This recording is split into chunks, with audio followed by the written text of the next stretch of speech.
Everyone in the background is saying, "Is he dead? Nolan, wake the f up." Claiming they're sinking and calling for help. And yet in the background, are we really hearing all of this other activity?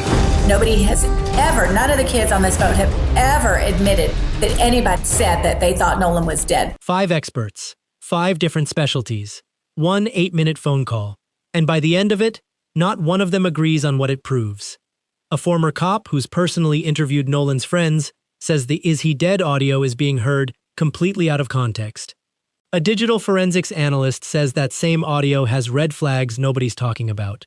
A trial attorney calls the discoloration on the back of Nolan's head a red herring, until a forensics professor puts the actual diagram back on screen and explains exactly why it isn't. We're not picking a side here. We're putting the clips next to each other and letting you watch 5 credentialed people look at the same evidence and walk away with 5 different conclusions. Because that, more than anything else, tells you where this case actually stands. Welcome back to the Black Docket. Subscribe and tell us where you're watching from. Let's get into it. To connect you.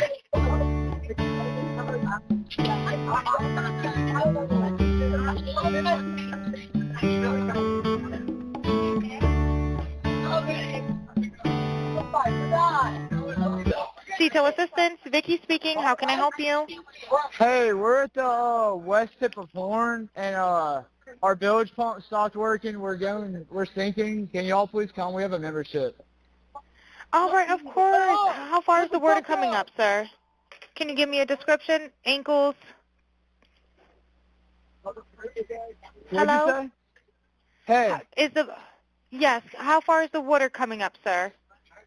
It's coming up. We're just sinking. I don't know. Like we're going down now. All right. Well, let's get you going. Membership number or phone number listed on the account, sir. I don't know the phone number. It's either. I think it's. Try that. All right. I know we have a membership, like guaranteed.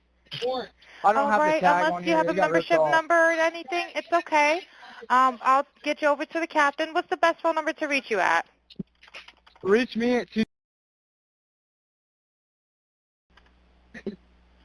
All right. And is everybody on board in good health otherwise? Yeah, everybody's How on many? board. All right. Do you need the United States Coast Guard? What?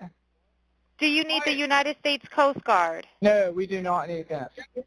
All right. All right. Do you have your current GPS coordinates? Let me go look. If not, I can send you a text message.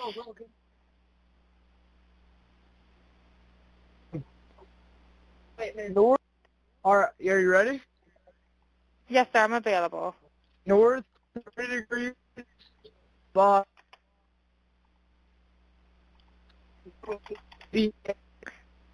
4672. All right. 4672. All right. And you were breaking up a little bit. Can you just repeat it one more time to make sure I have it correct? Sorry, look. Hello, can you hear me? Yeah, what? So you're breaking up. If you need assistance, do you have a VHF radio? No, we do not have the VHF radio. All right. Well, let's try to get you going because you don't have good cell phone reception. Can you verify your coordinates one more time? Okay, my coordinates are 30 degrees by 14.684 north, and then west by 88 degrees by 46.79. Right. Looks like you're on Horn Island, correct? Are you Yes, on we are Horn at Horn Island? Island. Yes. All right. Is the boat sinking or you have it aground? We were sinking, yes. Is it aground is the question? No, we're not aground. We are in 17 foot of water. We're in 31 foot of water. All right. Have to ask. What do you want to do? Do you want to be towed back? I want to get this boat unsank and towed back, yes. All right. Where would you like it towed to, sir? You can tow it to Ocean Springs Harbor or Fort Bayou Launch. All right. How many adults and children on board? No, there's no children. So is there anybody on board? How many adults, sir? That was the question.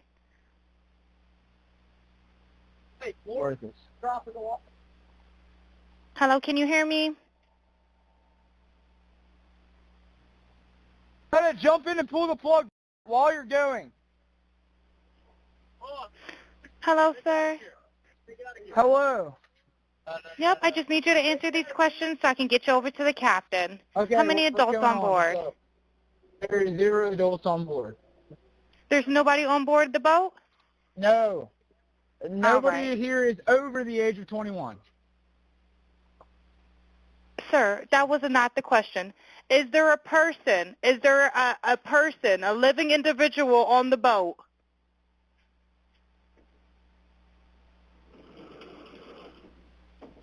Hello? Is there a living person, someone breathing on the boat? Is there anybody on the boat? Yes, there's lots of people breathing on the boat. All right, how many people, sir? Like 7. All right, thank you. Does everyone have life jackets on or available to them? Yes, we have life jackets available. All right, verify what boat's sinking. A Triton, 22-foot offshore, 22-foot Triton offshore sea flight hull. All right. All right. Please hold. I'm transferring you to the local captain now. Okay, thank you. This is Captain Seth. Hi, Captain Seth. This is Vicky from International. How you doing today? Doing good. How are you? Good, good. I apologize ahead of time. I really do. You're going to have a fee-for-service come up under... Okay. It sounds like a bunch of kids on board on Horn Island. He's letting me know that his father's a member, but he can't give me any information. And he's saying the boat is sinking, and he's on Horn Island. It's just unfortunate. He's just a kid. There's a lot going on. So Right. he said there's about a lot of people on board. He says he thinks about 7. I'm guessing they're all under 18. Okay. And I'm not trying to be rude. He wants you guys to go out there and unpump the boat and then tow it in. Do you know what kind of boat it is? He said a Triton 24-footer, but that's all he can give me. Okay. All right. Yeah, I just actually got off the phone with his grandpa, who I'm guessing is the owner of the boat. And he said, Okay. I just hung up with him. He said that they don't need any help right now, but if something changes, he'll call me back. So Right. I'm guessing that they may have figured it out, because that's what he said. So they're in a panic and their boat won't crank. Yeah, Or, they're in a panic. He's saying the So- bilge is not keeping up. I asked for Coast Guard. He said no, but he's just really upset on the back end. And, I get it. It's a Okay. kid. He just doesn't understand. oh, okay. Do you still have him on the line? Yes, I still have him on the line. And, again, I couldn't find he couldn't give me anything regarding his grandfather's, membership, so it's just under fee-for-service. Okay. All right. Yeah, I just talked to. If you want to, we're so tied up right now. We can't really do any non-member jobs right now. Is he a member? Did you find out if he was a member or not? Yeah, I'm not sure if it's his boat or what. I'm not sure what's going on with it. But yeah, transfer the kid over. I'll talk to him, and then I'll call his grandpa back as well. All right. And did you want me to look up membership number or anything like that to see if he's up? I know you guys are You can swamped. try this cell phone number. Yes, sir. Anything on this phone number? All right. Yep. Yeah, he's an active member. Hold on. What kind of boat do you have on there? Same boat? Yeah, he's one of your members. Yep, 22-foot Triton. All right. I'll just disregard this one. I'm going to send you over an accurate one under this one, okay? He's one of your members. You'll get in a couple minutes, okay? Okay, perfect. All right. And, yeah, just transfer this kid over whenever you get a chance. All right. Transferring now. Thank you again, Captain. All Stay righty. safe out there. It's crazy. Have a drink. Oh, it's wild. All righty. Thank you. Thank you. Bye-bye. Bye-bye. Hello? Hello? Are you there? I apologize. I will be disconnecting due to lack of response. That's the unedited call. Everything you're about to hear from our 5 experts is a reaction to that same 8 minutes. The same words, the same background noise, the same 8 minutes of a group of teenagers trying to keep a sinking boat afloat. What each of them heard in it is where this gets complicated. Start with the person who's actually gone and talked to the kids who were on that boat. Former Tucson police officer Brandon Tatum has interviewed several of Nolan's friends directly, and he says if you strip away the assumption that the audio is about Nolan at all, it stops sounding like a confession and starts sounding like panic over a sinking boat. Unless these people are prophesying that somehow they're saying Nolan's name or projecting that Nolan is somehow injured, hurt, or killed, because we have witnesses that have come out. When I interviewed Warren, a lot of those kids that I talked to already alluded to this way before the audio came out, that they were gone. And people had already saw Nolan after they had left. The young lady, Katie, that he was hanging out with, I saw a text message from her alluding to the fact that she never saw him get on that boat at all. We have video of the boat that we shared on our social media page, and it shows all the occupants on the boat, and Nolan was not there. And so if a person thinks that they've heard something on the audio, they have to compare it with context. That's a strong claim. That witnesses already told him, before this audio ever surfaced, that they saw Nolan alive after his friends left the island. If that's accurate, it directly undercuts any theory built around the audio proving something happened on that boat. But it also runs straight into a problem we've covered before. There's a second, conflicting account, from someone connected to the young woman Nolan reportedly stayed behind for, that says he was actually seen heading back toward the boat, not staying on the island at all. Both of those can't be true at the same time. Tatum's confident read on the audio doesn't resolve that contradiction. It just adds another voice to one side of it. Now the forensic evidence itself, specifically the discoloration found at the back of Nolan's head during the independent autopsy. Here's where 2 guests on the same panel land in almost total disagreement. Point. But at the time they perceived it, it was not important. So that's what I want to make sure I discuss. And I do want to address, you talk about the red mark on the back of his head. I mean, I think that is a red herring. That's something that everybody kind of latched onto because they're so desperate for any information that might be related to the cause of his death. Worth noting, Mobley is a trial attorney, not a medical examiner, and he says so himself when pressed on it. That doesn't make him wrong. But it's a strong opinion to hold about a forensic finding from outside the field that actually interprets forensic findings. Compare that to what happens when the panel brings in someone whose entire career is that exact specialty. That we do in the medical legal world. And so when you see this highlighted area, it's unique in the way he has diagrammed it here. He even demonstrates it that it has almost like margins to it. And, that's what has left a big question for us, because it's not like it's diffuse all over the place where you've got these kind of spotty alignments. He's got a margin. It almost looks like a rectangle, doesn't it? Well, when we begin to see things like that, we think about patterns. And that's some of the questions that have yet to be answered. But what he does say in his relative to the second examination is that he did a multi-layered dissection. Now, this area had not been dissected by the ME's office in Mississippi. So what he's doing is he's going layer by layer. We're talking about the skin. We're talking about the subcu fat.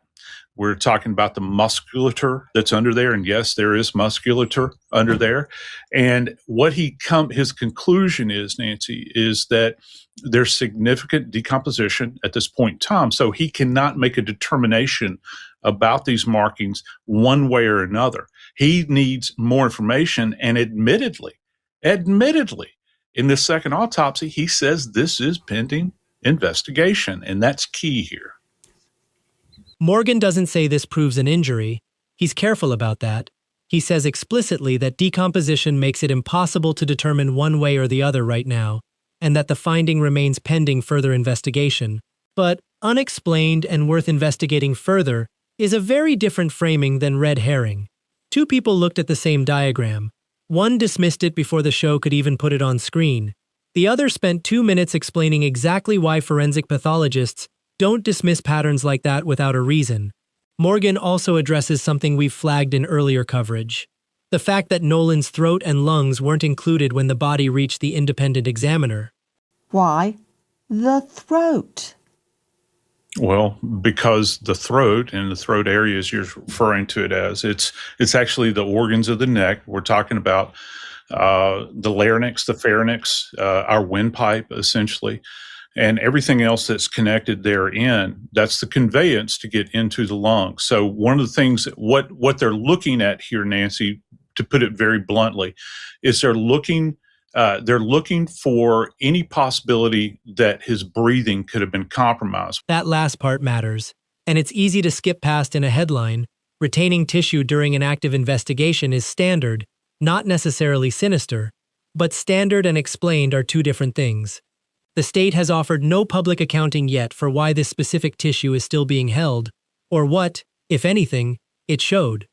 Until that report is public, standard practice and the evidence is being withheld are both technically accurate descriptions of the exact same fact. Last disagreement, and it might be the most important one, because it undercuts everything that came before it. Two digital forensics experts, same audio, opposite conclusions. Well, we have to look at the fact that the audio that we received is, again, one of those that was released by the press and is probably been stepped on multiple times. Just like we had last year with another famous video. Did you say that was released by the press? Hold on, Tom. That was not released by the press. It was released to the press, but it was released by the Mississippi Department of Marine Resources. That was not released by the media. Yes, Nancy, but TMZ in every station that's released it has put a copy that they've edited up online.